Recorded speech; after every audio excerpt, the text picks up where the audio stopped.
Alleen al in deze stritten is de laatste man 3 keer in Brutsen. En de mensen hadden wel wat gehoord, maar hebben helaas de politie niet gebeld. Waarom net? Ja, men gaat een oorzaak zoeken die verklaarbaar is. En we zitten hier vlak in de buurt van een voetbalterrein waar op die avond ook een feest was. En er werd wel eens een keer een stukje vuurwerk afgeschoten.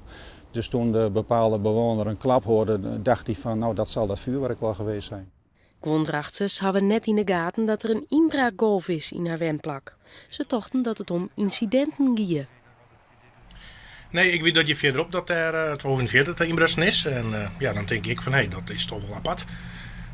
Maar ja, ik ben er niet aan mee bezig. Mijn vrouw is daar wat meer mee bezig. En ja, maar ja, we willen wat voorzichtiger nou.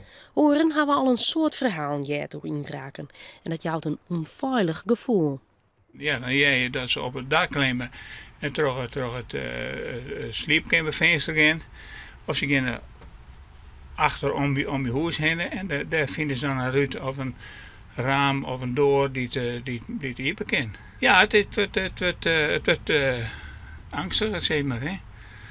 Dan ben ik net zo wel bang, maar ik bedoel, ja, je moet wat meer opletten. De politie overwaagt nou een orenaanpak. Nou, in de gemeente Ede heb je bijvoorbeeld het 1000 Ogen project. En dat is met WhatsApp groepen werkt dat. En dat is helemaal vanuit de burgerij opgezet. En zodat men binnen een wijk een WhatsApp groep heeft en bij onraad elkaar gewoon een appje toesturen. En klaar, men weet dat er iets aan de hand is en men kan actie ondernemen.